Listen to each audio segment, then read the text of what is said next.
Alright, welcome to another edition of What the Fuck Happens YouTube Atheist Community and Stickam Fun. Yeah. Alright, well, Stickam last night, adequate. It was kind of a social event, and I don't mind that, but it doesn't feel very productive.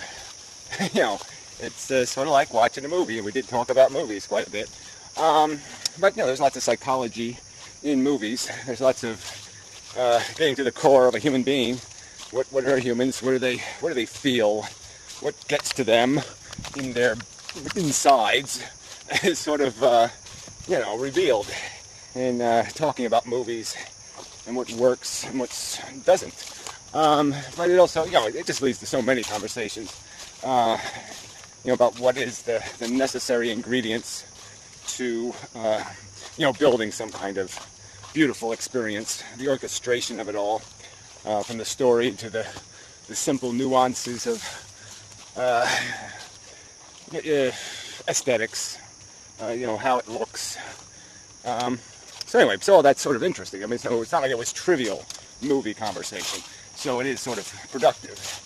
I guess that's how I look at it, is that, from the superficial view, you see something kind of empty in the experience, but if you really look at the canvas, you can see something more complicated, deeper, because you can see what it's made out of, what its intent is, what kind of hand orchestrated it, and all that can sometimes change everything.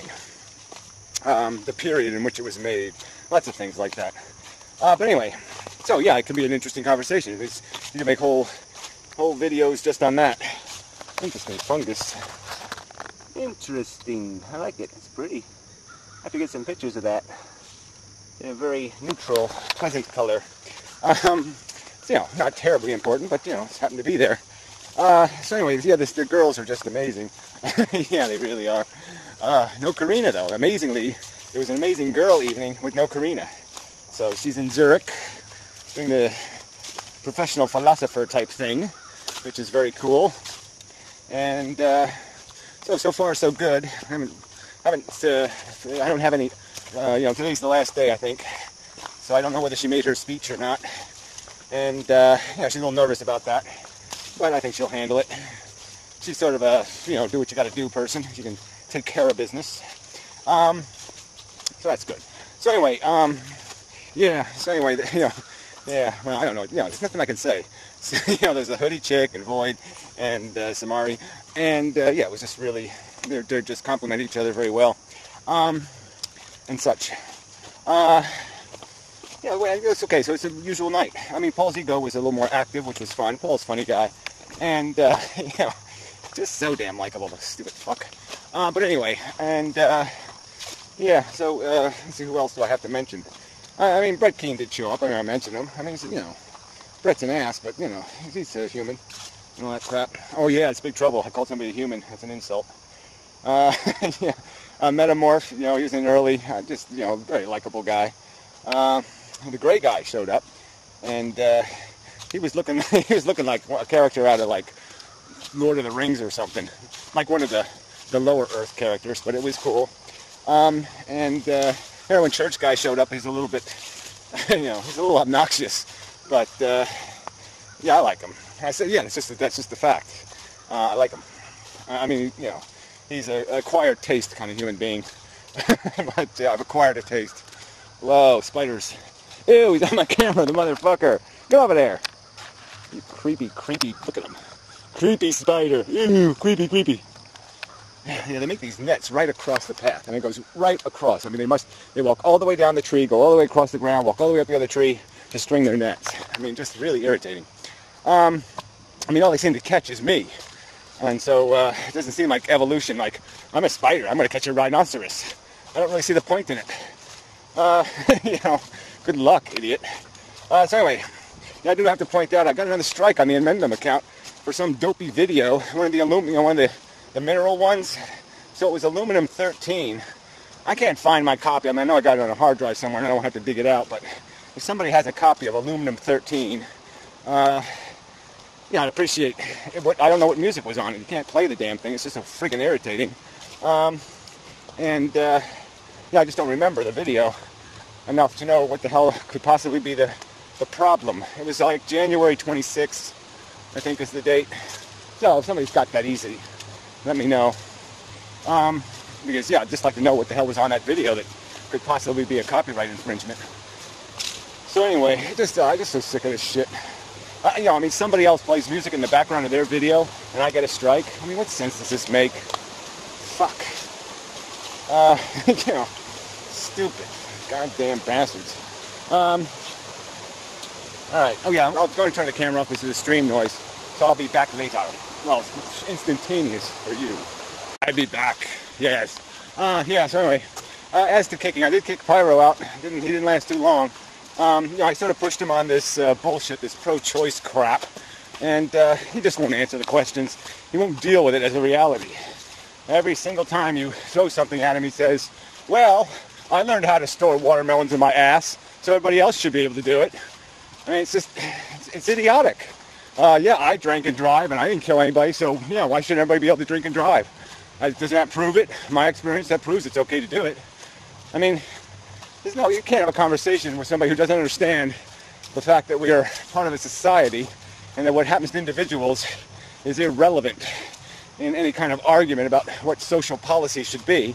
It's the net effect on the entire group of individuals that matters, not the fact that, you know, it's the old argument, you know, if you shoot at somebody intending to kill them and the bullet misses, well, the fact that the bullet misses is irrelevant.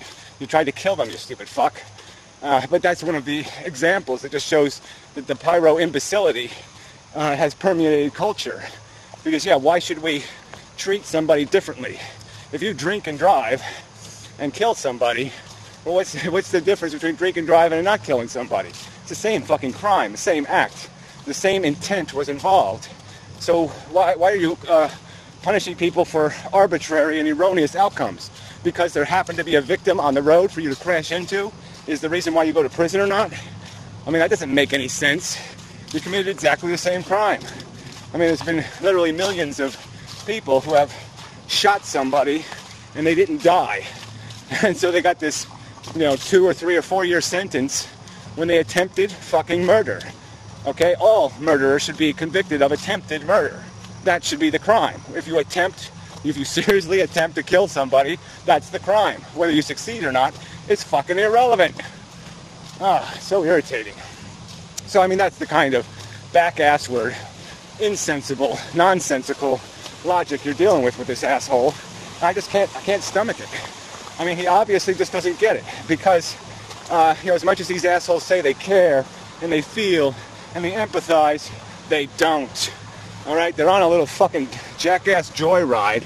It's all semantics to them. I mean, it's all academic, that's the word. It's all academic to them. They have no passion. They don't have any balls in the fight, so to speak. They're comfortable in their life at this moment. And so, yeah, it's all whatever. Cheerios and ice cream or whatever. It's all watermelon up your ass. They really don't give a fuck. And you can sort of, some of this is just so imbecilic. Because, these people will concede that they had suicidal thoughts in their life. And so you're saying to yourself, all right, so you're telling me you had a whole period in your life where you were ready to jump off a fucking cliff. You couldn't find any meaning in your life, or certainly not enough meaning. And then you went out and decided a few years later, I'll pop out a few kids. I'm sorry. Logical disconnect once again. So they're going to be immune to that circumstance? And you could probably argue quite easily, right? That if I threw one more straw on your camel's back when you were hanging on the edge of that cliff, that you'd be dead now, right? But yet you'd still throw somebody else in that predicament when you don't know what kind of straws they're going to have hanging on their back, what kind of burden they're going to be carrying. It might just be a little more than yours. Or they might have a different sensibility. They might be lactose intolerant. They might have some other little thing that makes it impossible for them to do what you did, Mr. Superhero, Mr. Stoic Sisyphus, Superman, Mr. Boulder Roller Maniac. Yeah, somebody ought to make a video to that Maniac song with the boulder rolling, rolling. Fucking lunatics. Yeah, I mean, goddamn. Anyway, that's a whole subject. I don't know if I want to make a subject video. Well, I do intend to make some. Darwin's Hamster made a really good video. A rambling video, he calls them. But yeah, I mean, I'm going to call it good just because, I get a couple of good, I look good in the movie. And so, sure, I'm going to say something good about it. But, he raised a couple of subjects. This idea of, the burden of proof and evidence, rules of evidence, in one little part of what he was talking about. And that's sort of an angle here. I mean, who has the burden of proof? And shouldn't life, realistically, be able to demonstrate itself worthy, way beyond a reasonable doubt?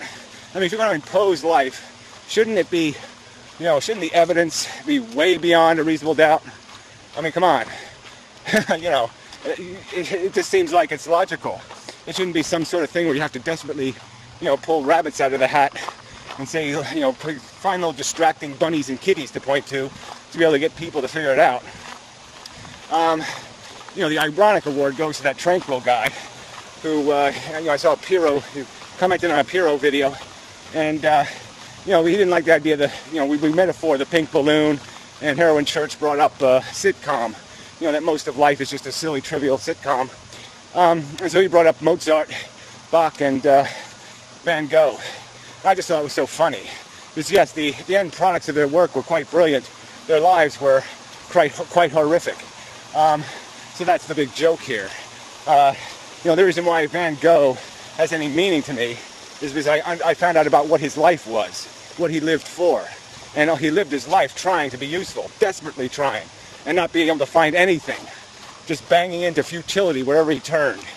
And that's what makes his work mean something to me, is because I see his angst and his struggle in every brushstroke.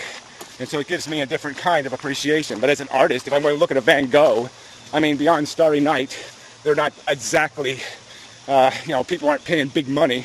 And Tranquil guy, how many people on Earth right now, what percentage of the human population right now is spending any time contemplating a Van Gogh or listening to Bach or Mozart? How many, fucker? What percentage? So again, you fail with this argument. The majority of human beings are superficial, trivial, selfish, They're fucking bugs. It's a bug planet. That's bullshit. And the Pyro with all this crap of, these superficial definitions of accomplishment.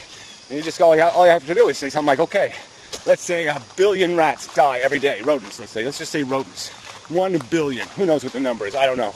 1 billion. Horrid, most of them horrid deaths. Very few of them get, very few are killed by a 10-ton weight falling on them. Slow, agonizing, a horrible death. Okay, every fucking day. Every fucking day. For what?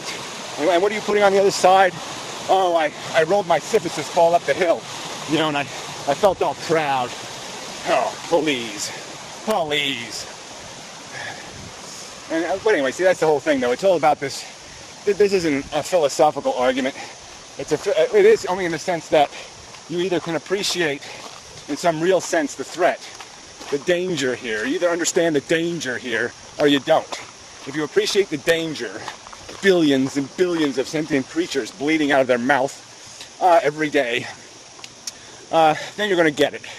You're going to have an empathy problem, and it's just going to derail any optimism for playing this fucking game.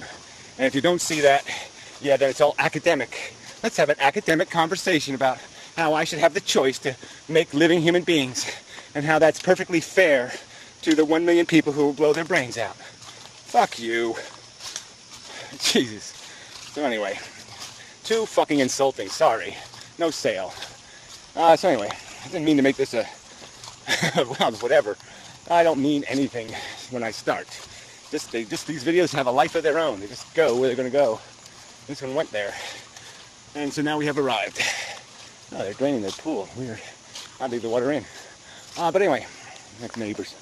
So yeah, that's enough. Until next time and such, thank you very much. Thank you to all the pleasant people of Stickam. Yeah.